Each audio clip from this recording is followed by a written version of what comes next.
ನಾನು ಮೊದಲನೇ ದಿನನೇ ಭಾಳ ಸ್ಪಷ್ಟವಾಗಿ ಹೇಳಿದ್ದೀನಿ. ಬಾನು ಮುಷ್ತಾಕ್ ಅವರು ಮುಸಲ್ಮಾನ ಧರ್ಮಕ್ಕೆ ಸೇರಿದ್ದಾರೆ ಅನ್ನೋ ಕಾರಣಕ್ಕೆ ನಾನು ವಿರೋಧಿಸ್ತಾ ಇಲ್ಲ,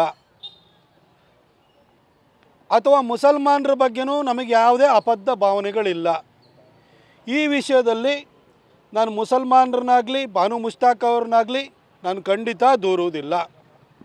ಯಾಕೆಂತಂದರೆ ಈ ಹಿಂದೆನೂ ಕೂಡ ಟಿಪ್ಪು ಜಯಂತಿ ಮಾಡಿ ಅಂತ ಸಿದ್ದರಾಮಯ್ಯನವರಿಗೆ ಯಾವ ಮುಸಲ್ಮಾನನೂ ಬಂದು ಕೇಳ್ಕೊಂಡಿರಲಿಲ್ಲ.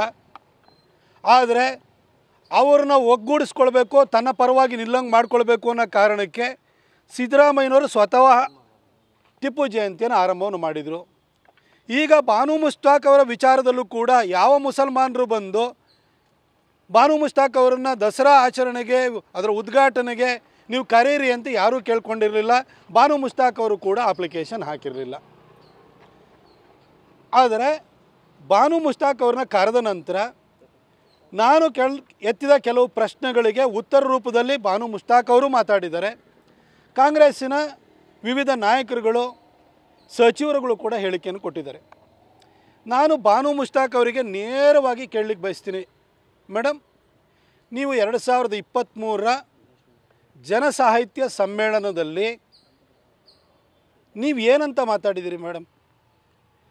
ಕನ್ನಡ ಭಾಷೆಯನ್ನು ನಾವು ಮುಸಲ್ಮಾನರು ಕಲೀಲಿಕ್ಕೆ ಏನು ತೊಡಕಾಗಿದೆ ಅಂತ ನೀವು ಹೇಳಿದ್ರಿ. ಕನ್ನಡ ಭಾಷೆಯನ್ನು ಮುಸಲ್ಮಾನರಿಂದ ನೀವು ದೂರ ಇಟ್ಟುಬಿಟ್ಟಿದ್ದೀರಿ. ಮುಸಲ್ಮಾನರನ್ನ ಭಾಷೆಯಿಂದ ಹೊರಗಡೆ ಇಟ್ಟಿದ್ದೀರಿ. ಯಾವ ರೀತಿ ಹೊರಗಡೆ ಇಟ್ಟಿದ್ದೀರಿ? ಬಾನು ಮುಷ್ತಾಕ್ಗಳು ಮುಸಲ್ಮಾನಳಾಗಿ ಅದನ್ನು ಕಲೀಲಿಕ್ಕೆ ನನಗೇನು ತೊಡಕಾಗ್ತಾಯಿದೆ ಅನ್ನೋದನ್ನು ನೀವು ಹೇಳಿದ್ರಿ. ಬಾನು ಮುಷ್ತಾಕ್ ಅವರ ಮನೆಯವರು ಕನ್ನಡವನ್ನು ಕಲೀಲಿಕ್ಕೆ ಏನು ತೊಂದರೆ ಆಗ್ತಾಯಿದೆ, ಮುಸಲ್ಮಾನರು ಕನ್ನಡವನ್ನು ಕಲೀಲಿಕ್ಕೆ ಏನು ತೊಂದರೆ ಆಗ್ತಾಯಿದೆ ಅಂತ ನೀವೇನು ಉದಾಹರಣೆ ಕೊಟ್ರಿ. ಕನ್ನಡವನ್ನು ನೀವು ಭುವನೇಶ್ವರಿಯಾಗಿ ಮಾಡಿದ್ರಿ, ಅವಳಿಗೆ ಅರಿಶಿನ ಕುಂಕುಮದ ಲೇಪನವನ್ನು ಹಚ್ಚಿದ್ರಿ, ಅವಳನ್ನು ಮಂದಹಾಸನದ ಮೇಲೆ ಕೂರಿಸಿದ್ರಿ. ಇನ್ನು ಕನ್ನಡ ಬಾವುಟ ಏನಿದೆಯಲ್ಲ ಅದು ಕೂಡ ಅರಿಶಿನ ಕುಂಕುಮದ ಪ್ರತೀಕವಾಗಿದೆ. ಹಾಗಾಗಿ ಇದಕ್ಕೆ ನೀವು ಧಾರ್ಮಿಕ ಬಣ್ಣವನ್ನು ಕೊಡುವ ಮುಖಾಂತರವಾಗಿ ಇಸ್ಲಾಂನಲ್ಲಿ ನಂಬಿಕೆ ಇಟ್ಟಿರುವ ನಮ್ಮನ್ನು ಕನ್ನಡದಿಂದ ದೂರ ಇಟ್ಟಿದ್ದೀರಿ ಅಂತ ಹೇಳಿದ್ರಿ.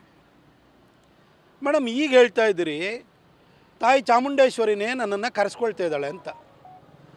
ನಾನು ಸ್ಪಷ್ಟವಾಗಿ ಮತ್ತೊಮ್ಮೆ ಕೇಳ್ತೀನಿ, ಕನ್ನಡವನ್ನು ಭುವನೇಶ್ವರಿಯಾಗಿ ಒಪ್ಪದ ನೀವು ತಾಯಿ ಚಾಮುಂಡೇಶ್ವರಿಯನ್ನು ನಾಡದೇವತೆಯಾಗಿ ಒಪ್ಪಿ ಮಂಗಳಾರತಿ ತಗೊಳ್ತೀರಾ, ವಿಗ್ರಹ ರೂಪದಲ್ಲಿರುವ ಅವಳಿಗೆ ನೀವು ಪುಷ್ಪಾರ್ಚನೆಯನ್ನು ಮಾಡ್ತೀರಾ.